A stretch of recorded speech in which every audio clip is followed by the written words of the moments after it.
Thanks, Jacqueline. Thanks, everybody. Welcome. I feel like folks will pop in as well. It looks like someone else is coming in. Thanks so much for joining us tonight. I just want to welcome Jacqueline Jennings, who I've gotten to meet in the past couple of years as we do and embark on work on access to capital and how do we create a space for Indigenous women entrepreneurs and Native entrepreneurs to access greater capital.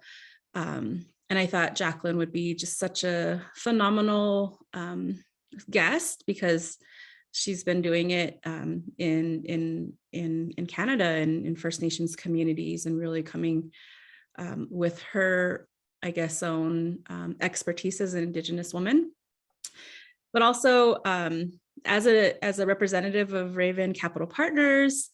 They have invested in some phenomenal businesses that we know and learn about, Virtual Gurus, Bobby Reset, who's been a guest, as well as Jen Harper, CEO and founder of Cheekbone Beauty, who's been a guest. So it's just phenomenal to see the impact that they make with entrepreneurs.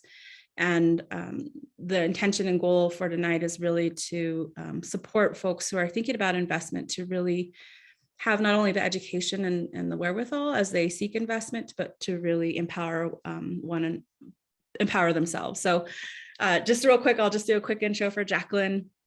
Jacqueline Jennings is of mixed heritage, Cree, Anishinaabe, Métis, and European settler descent.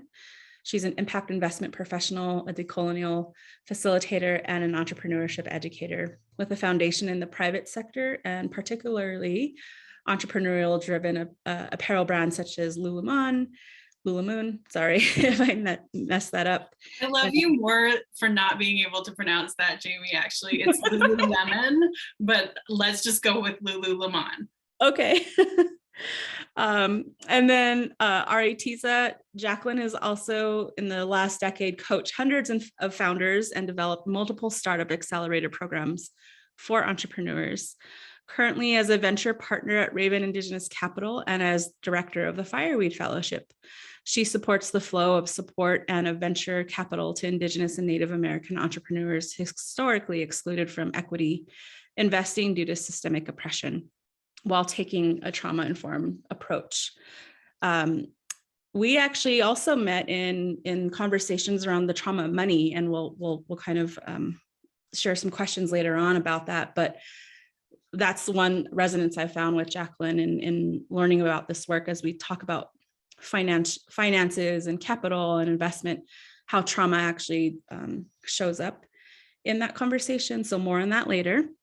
But Jacqueline is a visiting professor at Simon Fraser University, Métis School of Business, and facilitator with both SFU Radius Innovation Hub, providing solutions labs, as well as with Decolonize Together team, delivering decolonial and anti-racist training. She's most interested in learning about how we can harness community care, heal individually to reduce harm collectively, and take the lead from Indigenous matriarchy to repair, restore, and enact reciprocity in a society overwhelmingly hurting towards its own demise. Based in the Sunshine Coast, mothering, riding her horse, jumping in cold water, learning about plant medicine and growing veggies, Jacqueline is a home as a guest on the unceded land of the Squamish Nation and is deeply grateful to the relatives who've cared for this land that cared for them since time began. Welcome, Jacqueline. Ani Buju, thank you, Miigwech, so much, Jamie, for that beautiful introduction. And I'm really excited to be here talking about this topic. I never thought that I would end up working in finance, and I'll tell you a bit about that later on, but today this feels like my life's work, and making sure that wealth is redistributed into the hands of Indigenous and Native entrepreneurs is the way that I can sleep at night with a 7-year-old who has to grow up in the current state of this world. So it feels like a privilege to be of service in this way. And everyone, I want to encourage you, if questions come up, feel free to put that in the chat. So we will have Q&A at the end. of the presentation, but if questions come up, anything you want to ask, like this is the time. Yeah, go ahead. Absolutely. As Jamie said, it's always funny. I find it weird because of how much introducing ourselves is a part of our like cultural protocol. When someone else does it, I'm like, where do I start? But anyways, you've heard who I am and the land that I belong to and the land that I am on. And I start off with these slides because I think it's important to share our journey and a bit of our story at the beginning. So I want to get into a relationship with you. So I want to tell you a bit about myself. So on the left is me at, I think, 6 years old, growing up in an urban Indigenous environment. Our next door neighbors are Haida, and our closest family down the street were Northern Dene and Carrier, and I grew up very disconnected from our communities because my dad's family was forcibly displaced a couple of generations back, and then the rolling impacts, intergenerational impacts of residential schools created a lot of family separation. So, and also both of my grandparents died before I was born, unfortunately. Had this, very pan-Indigenous upbringing, like going to powwows and learning like a lot of false things about our culture in our school system, but still very connected to my identity. And also, grew up in a family very much continuing to be impacted by colonization, and ended up in foster care, living in a very affluent area, but experiencing like extreme contrast and poverty at times, while attending high school with and junior high with students who were like driving $100,000 cars to school, like extreme wealth. And so I developed a system of values really in line with dominant culture, and really seeking to seeking validation, often from very eccentric, wealthy, professional white men. So that is the photo in the middle. That is 25-year-old or 27-year-old Jacqueline. I created a career working for billionaires, taking care of them as an executive assistant and chief of staff role, which allowed me incredible insight into the inner workings of these businesses, but also at times was like being an adult babysitter. There's a level of codependency that's required to succeed in that job. And I also put this photo up because it was on a private jet coming back from California that I had an existential crisis and was like, why am I spending my life? And it was all of my life, like 24 hours a day. Like I'd get phone calls in the middle of like birthday dinners asking me to do things. And why am I spending all of my energy and time to make this person another million that they won't even know that they have? And maybe I should go and do like relief work in Haiti. And I got some really good advice actually from my boss at the time. And I kind of feel like Creator just like reached through and kind of like spoke through him like a puppet. And what he said is, what makes the biggest difference in the lives of the most marginalized, he used the term poor people, is how corporations behave, not how relief organizations and charities and institutions behave, and even government to a certain degree. Because of where we're at in capitalism, corporations, dictate most of the factors in our life and further aggravate the wealth gap. So that was really a turning point. And today, my entire career revolves around supporting Indigenous entrepreneurship and furthering economic sovereignty for our people and furthering economic reconciliation. So that is the journey in 3 photos. I work for Raven Indigenous Capital Partners, as Jamie mentioned, which was founded in 2018. I joined about 6 months after inception. The founders, three men, 2 white passing Indigenous partners, and a settler ally who spent 25 years his career in sub-Saharan Africa working in impact investing.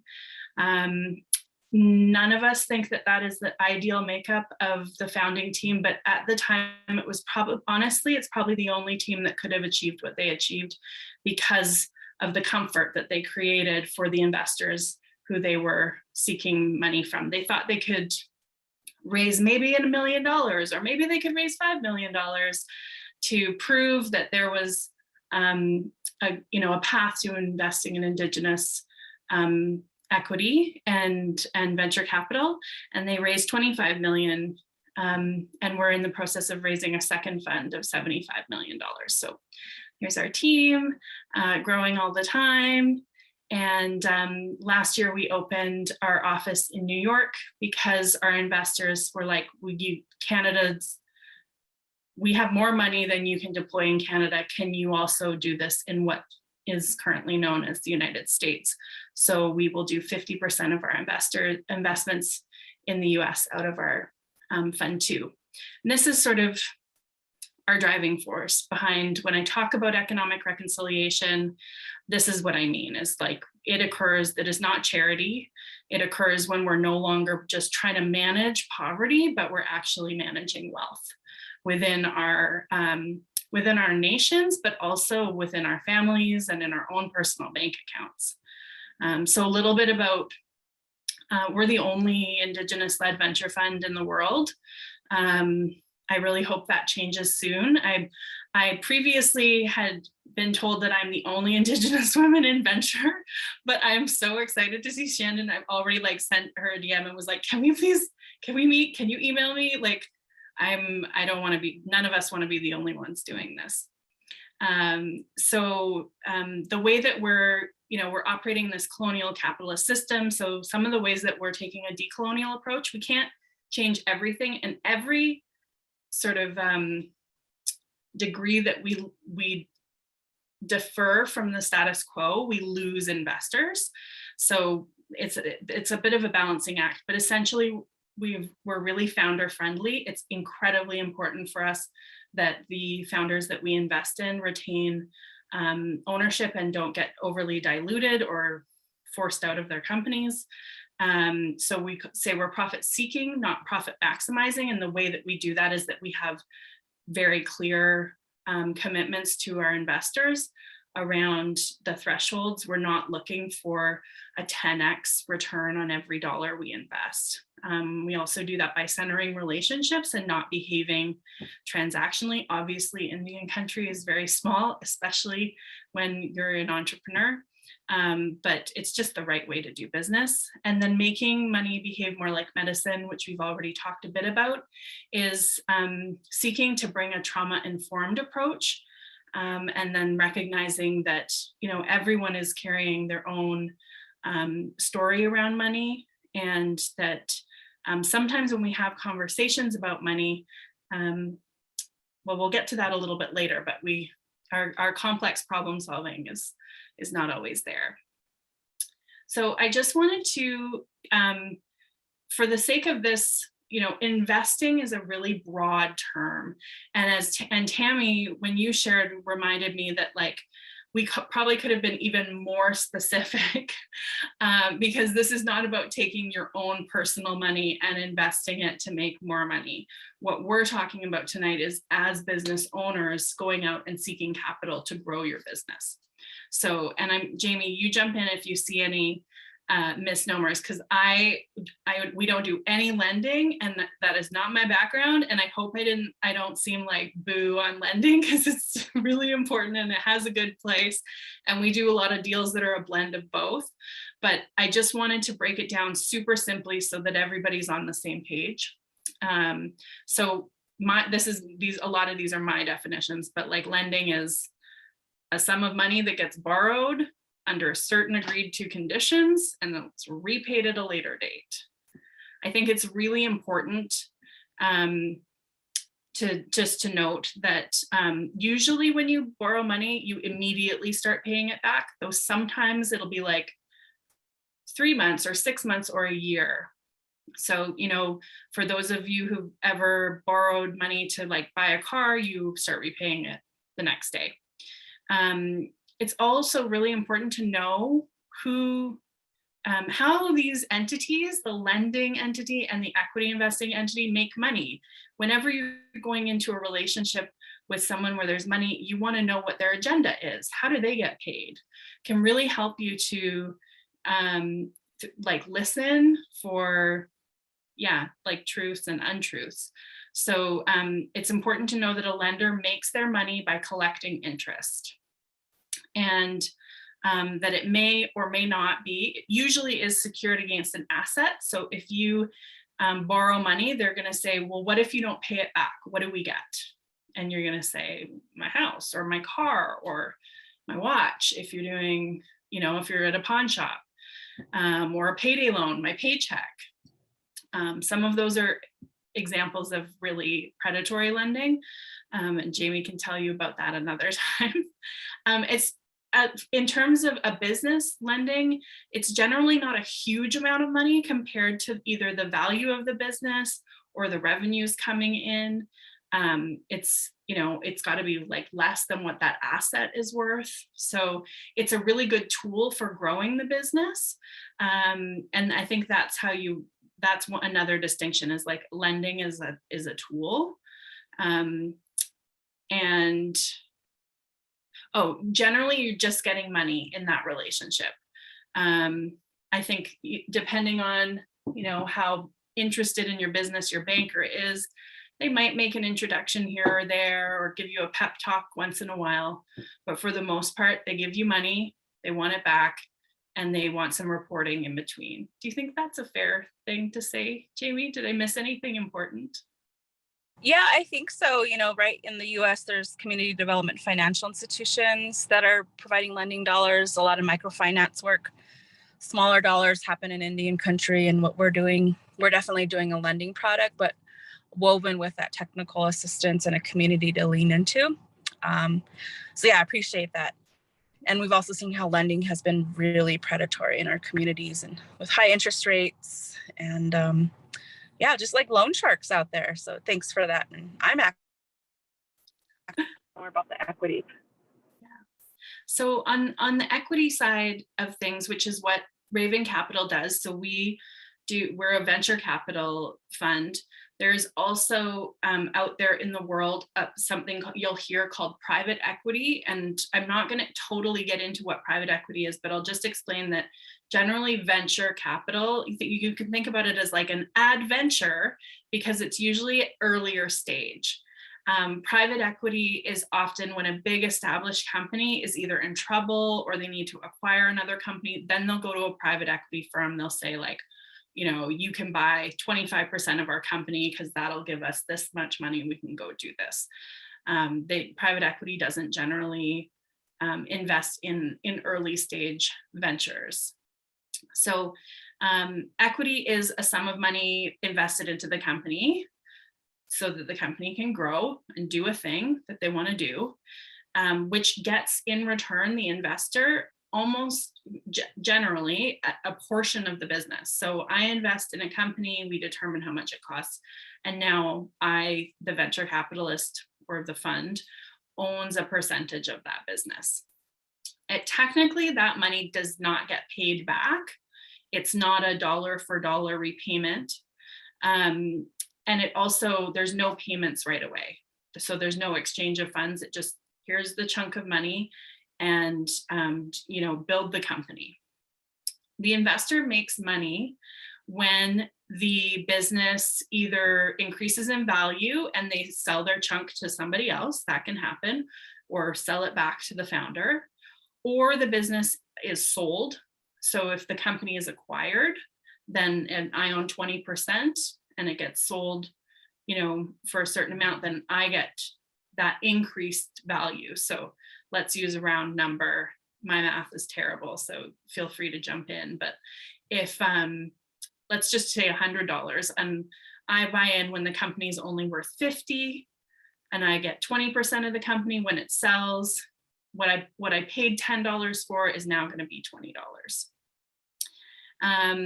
It's often a much larger sum of money than you might see with lending, because it's not secured by an asset. So venture capital is the most ridiculous business to go into. I do not recommend.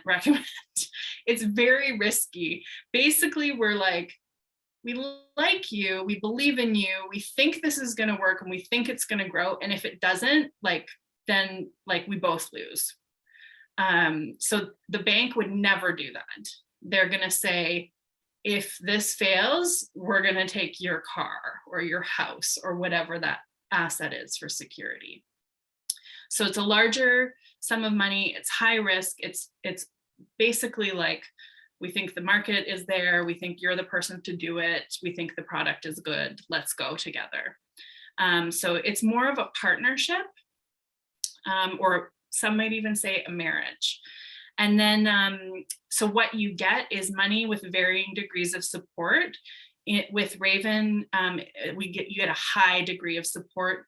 And part of our process is we help founders put together a board of directors, but we'll also take on more strategic initiatives, especially at the beginning, helping recruit board members, helping recruit key executives.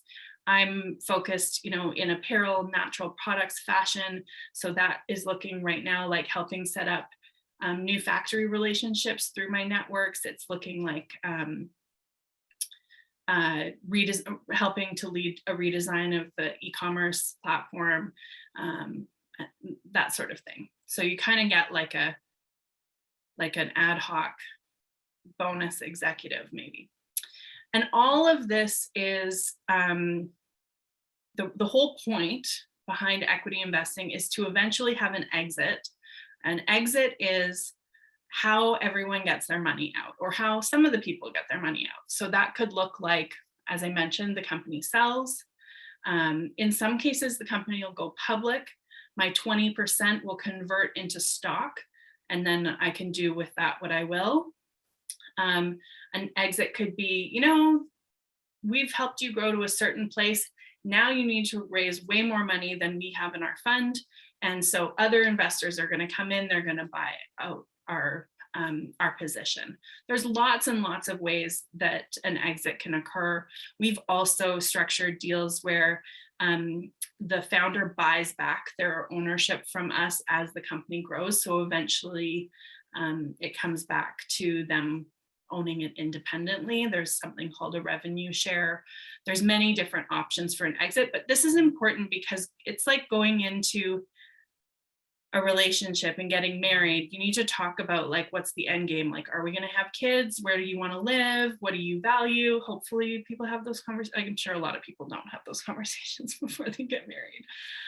But you kind of want to know, we're going in for a period of time that's not forever. So in our case, and a lot of venture fund cases, our first fund it has a 10-year horizon. So by the last day of the 10 years, we need to return our initial investment plus a percentage back to our investors.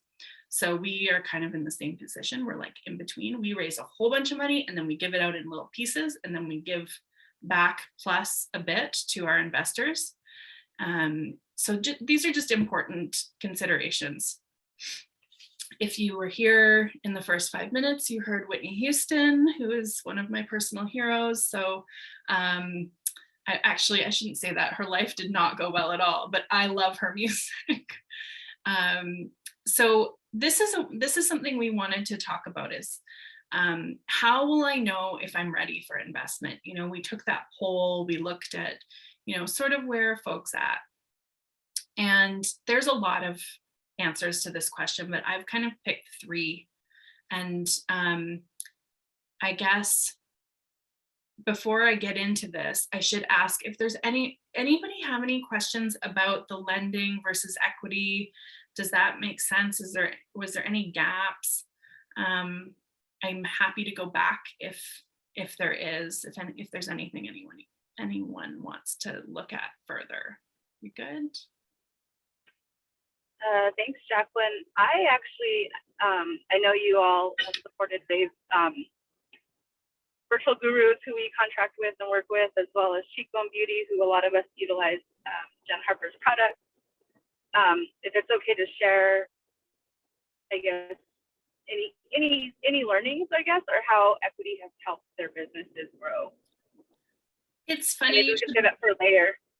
It's funny you should mention, I have a slide about each of them, and I'm also wearing Cheekbone Beauty right now. Okay. But Liz has got a question in here. What percentage of equity can entrepreneurs expect to offer or give up? Is there a sweet spot? That's a great question. So this totally depends on what stage and size your business is at, the valuation, which I'm going to talk about a little bit further along, and what your end goals are. So, you know, we have within Raven's portfolio founders who are like, this company will stay Indigenous owned within my family for all eternity. And then we have others that are like, I want to be the first CEO, Indigenous CEO to take a company public. And then there are others that are like, I want this company to be bought for $100 million so that I can go turn around and start investing into young Indigenous women entrepreneurs. So there's like a whole gamut of end results. And then I think you backtrack into percentage of equity. What you need to look at also and consider is we do quite early stage investing. I think Shandine, you also are doing pre and seed stage, and I'll talk about the stages a little bit later, but you don't want to give up too much equity at the beginning, because if you need to raise money 3 or 4 times to get to where you want to go, you're going to give up equity each time. So in our deals, we don't like to see our founders diluted beyond, like, we don't take a majority stake. We don't want to run your company. And so we never ever would take more than a majority. We would never dilute founders beyond a majority stake. So, you know, generally in most of our deals, the most we would put into the business and get in exchange would be like 20%, because that gives a lot of room for further rounds and dilution. So yeah, that's great. Yeah, okay, good. I answered that. Thanks. So this first question is something that I think that in entrepreneurship we do not talk enough about. There is so much hype about raising money, and taking a step back and saying to yourself, like, if to the degree that I can be objective, does my business have the potential to scale? And this is really important. Because there's scale doesn't necessarily mean grow. It does mean grow, but growth and scaling are not the same. You can grow your business and it can never scale. It's the real question is this a lifestyle business? So a lifestyle business is a business that basically buys or enables the founder to have a sustainable income at a lifestyle level that they want. Could be quite high, that's fine, and maybe a few key people, but that's kind of the purpose of the business, is to build wealth for that individual. You know, or maybe like, I only want to work 3 days a week. That's another kind of reason that people would have a lifestyle business. It's generally something that, you know, the number of hours you put in is often correlated to how much you get out. I think about this a lot, scaling in our communities when I meet Jamie. Yeah, working in nonprofit is not the lifestyle business at all. But I think about this a lot in our communities when I meet entrepreneurs who have like a beading, like a beaded jewelry business or a moccasin making business that requires this like high level of skill and time. And like at some point, there's only so many earrings you can make in a day. And we're seeing, you know, our beaders who maybe in the past would do a lot of beading in the winter, but not cranking it out like they are all year round, are starting to, you know, develop issues with arthritis and pain, and there's only so much that they can produce. So that would be a business that is not scalable unless, like with Indie City, they maybe utilize an innovation. That's who made my earrings, if you don't know, an innovation or a technology that enabled them to start making a lot more product with less, less effort or time. They can kind of crank these out. And I don't mean to sound crass about that. Not every business that scales cranking out things, but it's basically this ability to tap into growth and economies of scale. So how do you determine whether to take out a loan or seek investment to grow or scale your business? That is a great question. So I'm going to get to that in one moment. So can your business scale? Is it not a lifestyle business? Another thing to think about lifestyle business is, are you actually a consultant? I see this a lot. People are like, I'm an entrepreneur, and they're actually a consultant. They offer a service, it's just them. And that is also, there's a finite amount of time that you can serve your clients so a lot of service-based businesses, unless they're tech-enabled, are lifestyle businesses. So also, do you have proven traction? Is there a demand for what you're making? That's another thing. A lot of people start businesses because they have a need, but they forget to see if other people have a need. Or do people outside of your household or outside of your block or outside of your nation have that same need? So if yes, there's a huge need, or if you have like really unique intellectual property, and if you do, please protect it with lawyers, even though they can be scary. Do you have a unique technology, or do you have some sort of patented process? And then the other thing is, before you go out seeking investment, you need to figure out what would be the path to growth that requires money. Because sometimes the path to growth doesn't actually require money. There's enough money coming into the business.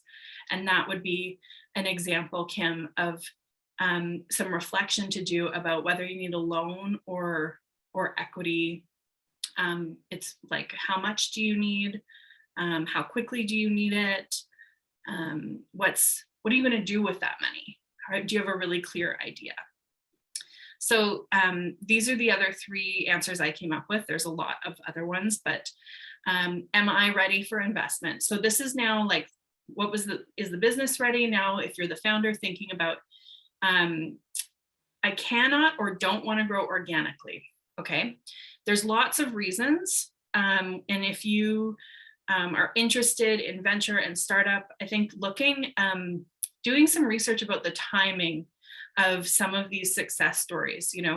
I am not a fan, but Elon Musk bought a company and started making electric cars at the right time. People had tried it before, people have tried it after. There was a real sort of secret to success that was around timing. And you'll find this with a lot of ventures. So if you see an opportunity and you're like, I need to be the first to market, I cannot wait to bootstrap, to just reinvest money into the business as it slowly comes in. I need a big chunk to be a first mover.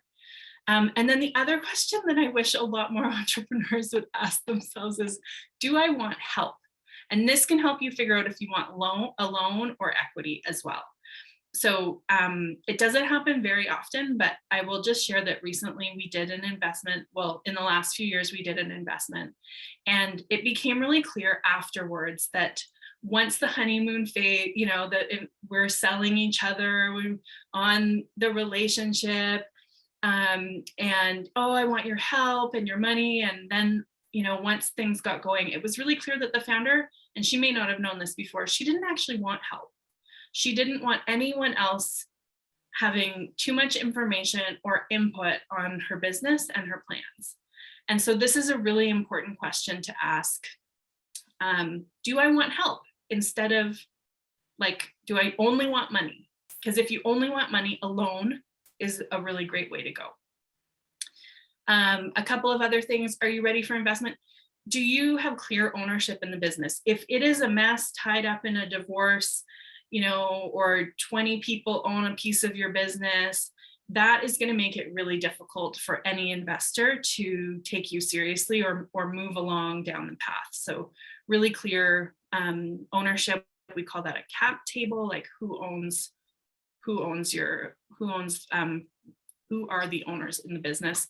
In our case, it's a lot easier if the business is incorporated, though that's not always required, but that's generally what happens.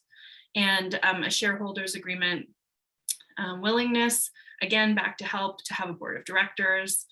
And for us, are you ready for investment? We only invest in Indigenous-led businesses that are also making an impact in a positive impact in the well-being of our people. So that's something to consider.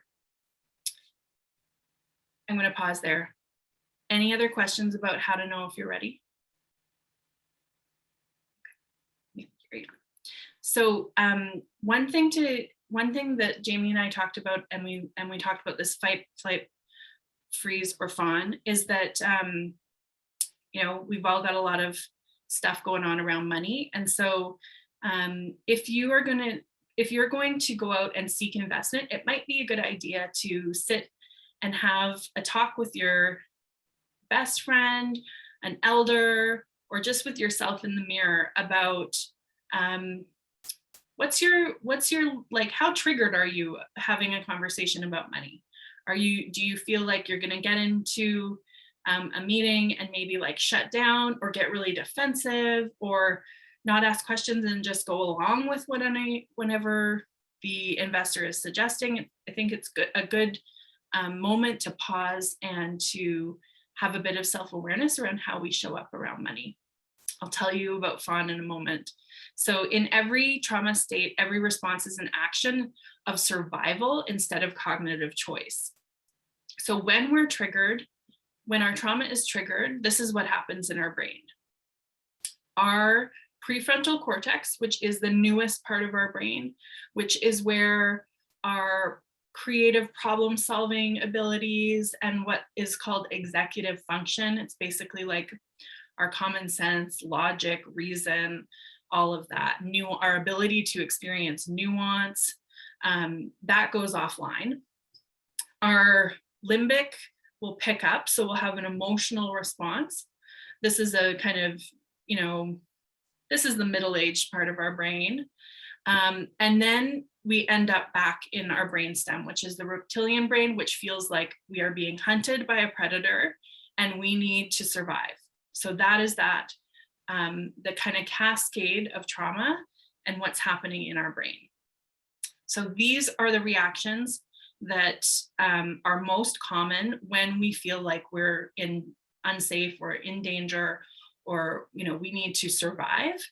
Is fight. We all know that one, easy. That can look like literally punching someone in the face, but it can also just look like extreme defensiveness. Freeze. So that can be, you know, not saying anything. I've even seen it in accelerator programs, particularly with folks, racialized folks who've experienced marginalization, where they'll actually like fall asleep in a meeting about money. So, you know, I bring in financial experts to talk about some of the investment education, and I'll see people like literally falling asleep. Freeze can be so collapse or just an inability to make a decision. And then flight is obviously running away. That can look like avoidance. And then fawning. So Sage, this is generally we're familiar with these 3 trauma responses because they only studied them on men in the 30s and forgot about women. So they redid the study and they were like, oh, there's another one. And fawn is also known as tend and befriend. And it's basically like being hyper accommodating and kind and so grateful and not getting the information you need because you're just trying to be really nice and polite to the person who feels threatening. Does that make sense? Yeah, great. So I just wanted to say one thing about the Broca's area in the front of the brain. It's what controls our speech and our facial expressions and language processing. So if you've ever been in a really stressful, even it might not even have been objectively stressful, but it was stressful for you in the, in an office with a banker, for example, or paying your taxes, and you suddenly notice that you can't say what you want, or maybe you can't even speak at all. This is generally from a trauma response. We will actually lose our ability to speak or articulate what we need to say.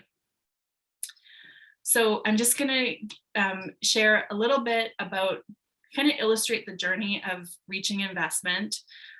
So these are some of our portfolio companies, as Jamie mentioned, Virtual Gurus, which is a 2-sided service marketplace. Bobby Reset is our amazing CEO of that company, LGBTQ femme founder. So we did an initial seed investment into Virtual Gurus. We invested 1.5 million in February of 2020. And then we just helped Bobby raise 8.5 million, of which I think we invested a further $3 million. And then we went out and found a bunch of really awesome co-investors. And I'll talk more about that in a moment, but Cheekbone Beauty, love the lip. Jen Harper, we met Jen Harper after she'd been on the Canadian equivalent of Shark Tank and offered a super predatory deal. We invested $350,000 in what's called a convertible note, which I can talk about in a second. And the recurring revenue in her business, so what a convertible note is, the company was too young to get a fair valuation. So we couldn't even tell you, like, what are we getting? You need to determine how big the pie is before you determine how much of the pie you're going to get. And we were like, you need to spend, you need some time in the kitchen with the ingredients before you can even make the pie, before we can decide how to divide the pie. That's the best way I can think of to explain a convertible note. We gave her some money and we gave her some time. So like, I think 12 or 18 months. And she grew the company so significantly in that time that then we did the valuation. And then she was able to retain more ownership in the business because it was more valuable at that point. And then we just did our first and second investments in the US. Some of you might be familiar with Navajo Power Homes. Really excited to learn more and get to know this team a bit better. And we also just invested in GNU, which is a denim company based out of Anishinaabe and Oneida owned, but based in Portland, Oregon. So this is my cheekbone slide. But for us, because of the stage that we invest in early, we'll often do more than one investment. So we'll do what's called pre-seed, then we'll do a seed round, and we might do a Series A or a Series B. Virtual Gurus. This one, I just wanted to share this headline with you because to kind of give you an idea of where we are in the ecosystem. Bobby's likely the first Indigenous woman to raise a Series A round in tech, maybe anywhere in the world. So it's really significant. And Bobby did 180 pitches to investors before she talked to Raven because we didn't exist. She was our first or second investment. And so she got 180 no's from investors. She tells the story about flying back and forth to Silicon Valley. She would always wear her Chuck Taylor runners. She's got tattoos. She'd been working in the oil fields, and she just couldn't find an investor who thought like her or looked like her or talked like her or had come from a similar place. Growing up on the res with two moms, it's not an experience that a lot of Silicon Valley investors have. So when she met us, there was an immediate kinship, and there was an opportunity for us to help Bobby, to grow her business. And she's seen like 400% growth since the pandemic began. So really, really exciting. And that's a really good example of a partnership. Stephen Nairn, our chief investment officer, really got his hands dirty and rolled up his sleeves and went to work getting her the best investors possible. So there's lots of different ways that investors can support your business. So we figure out, you suddenly have someone to call who cares, hopefully almost as much about the business as you do, because we have what's called skin in the game, though I'd love another term. I want to quickly talk about what to expect if you're going through this process. So with Raven, the average deal takes 3 to 6 months. Other investors can do it faster depending on their teams and their infrastructures. And maybe Shandine, I don't know, I'd love to hear in the chat sort of what your timelines are like. But that usually is from like first meeting. I like to have a relationship building meeting and then a pitch meeting. So then we would do what's called desk due diligence, where we just look at, sort of what's publicly out there, what you give us about the business. And then if we decide to go a bit further, it's kind of like when you buy a car and you look at the car and you read all the specs, but then you take it to the mechanic or you look under the hood. That's what the due diligence process is like. And that can include things like looking at all the past financials, maybe the taxation documents, contracts that maybe you have, or purchase orders, your legal structure, and also speaking with people on your team and maybe even interviewing your customers. And some red flags that I want to hold out or hold up if you are talking to investors is rushing, because if they're going to give you a whole bunch of money, they need to get to know your business well. Generally, we see entrepreneurs who are like, I need money now. And we have to like really slow them down. It's a hot tip is if you think you're going to need money, try to start raising it like a year to 6 months before you need it, because it's way easier to raise money when you are not in a position where you're experiencing scarcity or desperation. It also always takes longer than you think. Yeah, okay, Shandine. 2 to 3 months of due diligence, but sometimes it takes 6 months for more technical business. Yeah, awesome. We just our process is often access to our investment committee, and we like to take time with the relationship building. And then other red flags would be, I'll give you X for 60% of your business. Like, please do not take that deal, or talk to one of us if you are thinking about it. And then really getting clear, a red flag would be if they think that you should take the company public and you want it to retain Indigenous ownership forever and ever. Those would be pretty big red flags to getting into a relationship. You'll hear from a lot of founders, I got a term sheet. That is probably a whole other session, but I just wanted to kind of give you an idea to demystify a bit about what is a term sheet. Once we've gone through the process, we like each other, we share the vision for the company, we see good value in it, you're clear on what we can bring in addition to cash. We'll put together what's called the terms. So it's like, how do we want to structure this? So, I mentioned with Jen Harper at Cheekbone Beauty, we decided to do a convertible note, which kind of kicks valuation down the road so that you get the fuel in and can build the fire a little bit before we try and measure how much it is. How much money do you need?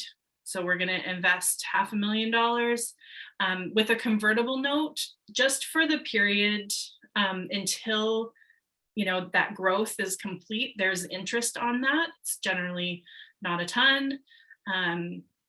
So it almost it almost behaves, I don't like saying this, but it almost behaves like a loan, but everyone knows that loan will not be repaid. That loan will then convert over into an equity or a piece of the pie. Conversion discount and valuation cap are, you know, things I can answer questions about those offline, but for a deal this size, how much support do you offer? Good question. What we do, so I just did a deal. This is actually my most recent deal.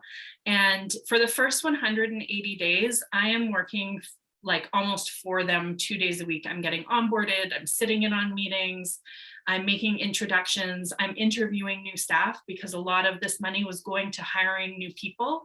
I'm even sitting in, there's a big corporation trying to do a collaboration. I'm sitting in on some of those negotiations to give the CEO some backup.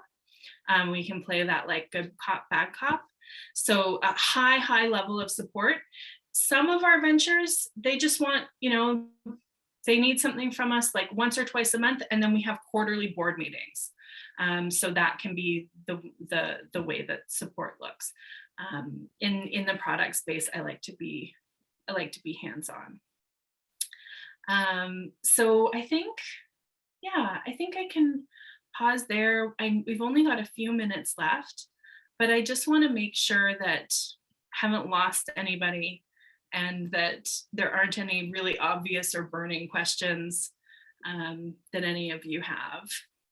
And I'm going to share some links if you want to learn more about any of the things I referenced, like the trauma of money. I'll put that in the chat. Yeah, how are we doing? Is everybody still in their bodies? I get really excited about this stuff, and I try not to use a lot of jargon, but I also know that like we have to walk that line of like telling you what terms other investors are going to use, even if all of these words mean the same thing, like equity and capital and cash, and like why don't we just use one word or demystify it? And there, you know, I didn't get into some of the more harmful terms you hear, like founder lockup and things like that, but there's a lot of complexity that we can get into. But I just wanted to give you sort of a taste of really determining if this is even the right path for you and your business. Any questions, comments? Thanks. Hi. Go ahead. Oh, sorry. Hi, Shauna here. I have a question. So I was thinking about your comment about founder lockup. Oh, please don't jump onto that one, but yes, we can talk about it. Does that mean like you're a founder of a company and or a founder of like an event or something like that? No, the way that we use the term founder, well, I shouldn't say we don't use that term at all, but it's a way that it's a term that you can put in a deal to impact the focus of the founder. And it's generally around like how the founder's shares are structured and also like how soon they can exit the business. It's, yeah, there's like a period with respect to shares that you basically like, there's pricing implications. I'm probably not the right person to explain it, but people will use it when they're trying to like motivate or focus a founder, and it's like a type of controlling terms within a deal structure. Okay, all right. So I saw it as a different term. But yeah, I was just well, that brought to my attention because we hold a monthly pop-up event. And so we charge vendors to come and set up for $30.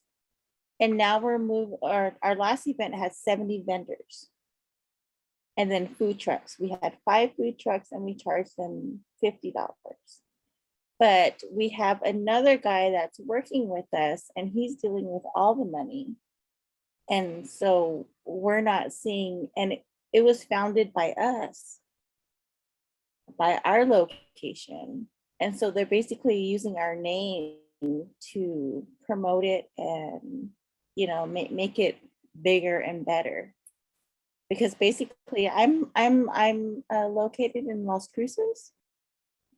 So we don't have, I mean, no tribes here. Basically, it's just Mescalero Apache, probably like an hour and a half away. And then the Piramontos, and then in Socorro, Texas. So, yeah. And I noticed that we're not getting any of that money. And so I'm like, well, what's he doing with this? Like, where's it? Yeah, Shauna, that sounds not awesome. And I think that I wonder if Jamie could connect you with someone who can support you with, it sounds like it's not the fun part of business, but it's pretty critical. You're around ownership and then enforcement of, you know, your rights to your name and your business concept and financial control. Yeah. And now the city's coming in and they want to work with us. So I have a meeting with them tomorrow. And so I'm going to see how much, because we already work with the city. And so they already know our names. I mean, because we're basically like one of 10 Native Americans here, basically. Even though we're New Mexico, but it's a different environment here. But yeah, I would just, so yeah, if you can give me some connections on how I can deal with this, because it's, you know, because it's our investment, you know, like what we do, and like an icon. Thanks for sharing. I think what this brought up for me is just what you're creating, you know, not only the intellectual property and whatnot. I actually don't have a lot of experience in that. So, but thanks for sharing, because I think it also helps other entrepreneurs to think about what protections they need to put in place. Yeah, and maybe there's a Native Women Lead session on that one day in the future. Yeah, absolutely.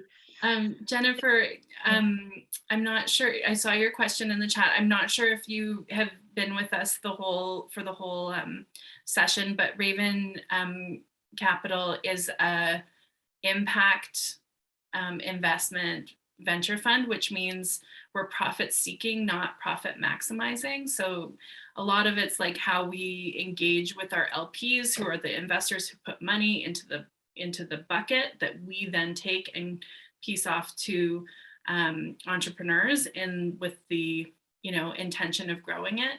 Impact investing is something that emerged in like 2008.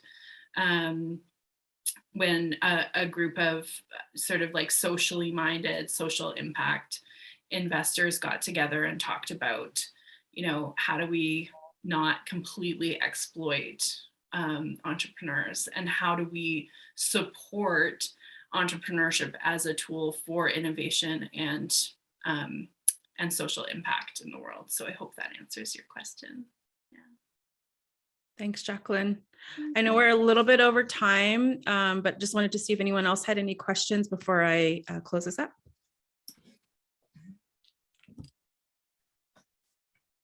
Yeah, thanks, Jennifer. Yeah, so we're just really trying to provide education to our community, to Jennifer's question around potential pathways to access funding, and share what the difference is between lending, equity, and investment. And I like that slide you shared, Jacqueline, around how investment's different. So that if you are seeking greater capital, Jennifer, with your work, you can kind of get a sense of why investment would be a potential pathway for you.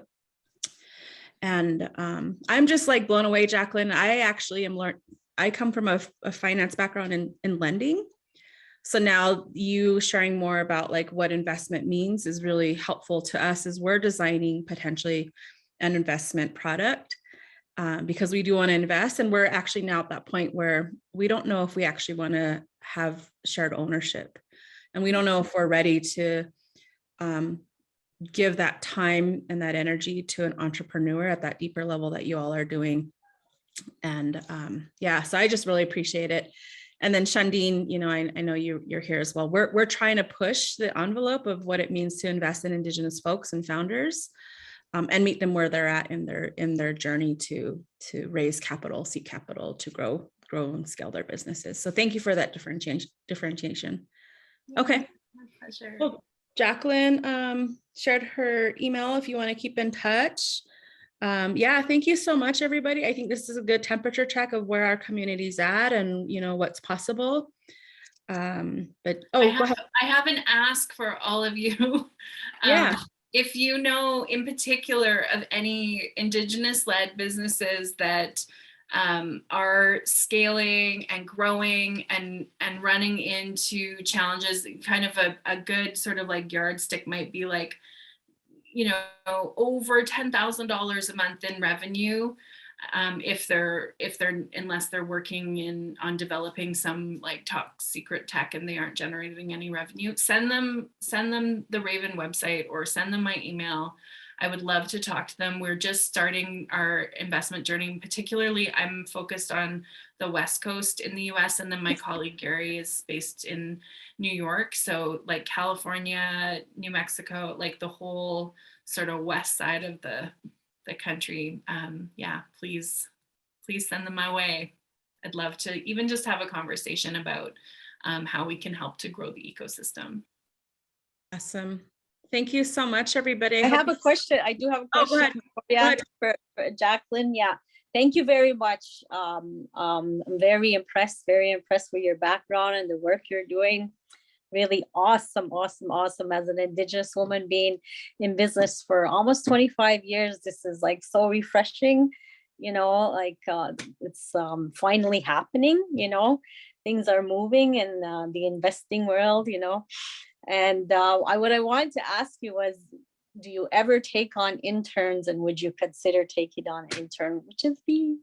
Yes, yeah. We are just in conversations with the Business Development Bank of Canada, which you probably know as BDC, which is a huge entity, around how we can support interns. So send me a note. I actually have a meeting about it tomorrow to get filled in on how we are doing that. Yeah. Awesome. Thank you. It looks like there might have been some trouble. Is anyone else having trouble with the survey that is in the chat? Oh, okay. Yeah, we'll email folks. Okay. All right. Thanks, everyone. So much. Have a great evening, everybody. I appreciate your time, and feel free to reach out if you have any questions. But thank you, Jacqueline, for your time. We appreciate you and all the work. Take care. Thank you. Thank you, everybody. Jamie. Thank you. This is awesome.